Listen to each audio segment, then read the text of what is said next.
Ndugu zangu, sifahamu nianzie wapi. Ndugu zangu, Tanzania ina utajiri mkubwa sana wa madini. Uhali gani ndugu yangu popote pale ulipo, leo ikiwa ni siku ya tarehe 19 ya mwezi wa 10 mwaka 2020, kutoka Town African TV, Simon Mzwanda nikikungurumishia makala haya. Bado tumemkalia Thabit Kooni, na leo tunakwenda kuangalia angalau basi sehemu ya pili ya kile ama ya tatu ya kile alichokifanya, lakini pia tutapitia maoni ya waliotuandikia.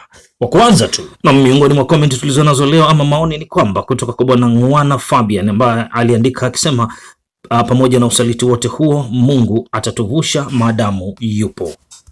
Na ujumbe wa pili ni kutoka kwa Pao Kisatu. Yeye anasema ni ukweli mtupu, huyu jamaa yuko hapa Denmark anafanya huo upuuzi wake, kisha changanyikiwa huyu maganga. Basi hivyo ndivyo anavyosema bwana Paul Kisatu. Je, ungetaka tusome maoni yako? Tafadhali endelea kutuandikia comment ama maoni hayo kwa ujumbe fupi, tutaweza kuzipitia na kuzisoma katika kila vipindi vyetu. Lakini pili ni kwamba leo tunakwenda kuangazia eneo jingine la mfululizo wa vipindi vya bwana Thabit, msaliti huyu anaisaliti Tanzania nje ya mipaka ya taifa la Tanzania. Linki hiyo pichani tumeitoa. Ni siku ya tarehe 23, bwana Thabit anaandaa mkutano mwingine kwa njia ya Zoom akitokea kule Denmark. Safari hii tunaomba Watanzania muingie, maana tarehe 23 sio mbali, na sisi Tana Afrika tutakuwa tuna watu wetu, aidha wafanye huo mkutano ama wasifanye. Basi moja kwa moja tukupeleke katika kile kilichokuwa kikiendelea katika ule mkutano wa siku ya tarehe 6 mwezi wa pili mwaka 2020 kule Denmark, na alikuwa mzungumzaji ni bwana Thabit na wenzake. Na hapo basi nisikupoteze muda, naomba tusikilize. Karibu. Tanzania so much of an exception. You put a lot of emphasis on Magufuli and oppression and so on, but what I think is alarming is that we see the same trend in many other countries.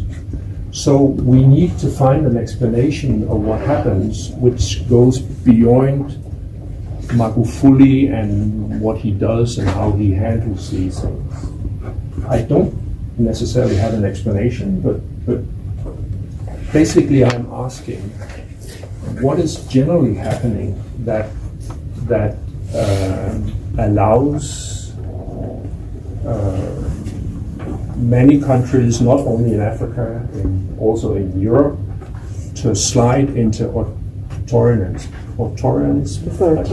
Say that. Authoritarianism. Okay. So, how many minutes do I have? Well, you've got 5, 10, whatever, up to 10.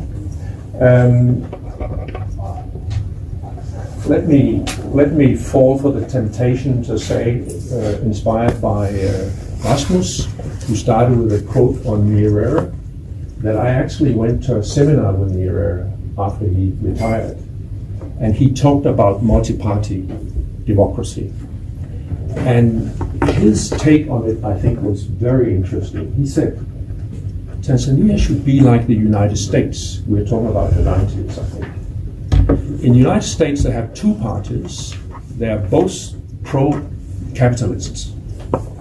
In Tanzania, we are a socialist country. We should have two parties, both pro-socialists. And then we should fight it out about how do we, in the best possible manner, introduce socialism in Tanzania, just as they do in the States on capitalism. And he was very persuasive. I mean, many people thought that was a very good idea. Anyway, it didn't happen in that way. Today, I think it is quite questionable whether CCM has much of its socialist credentials left.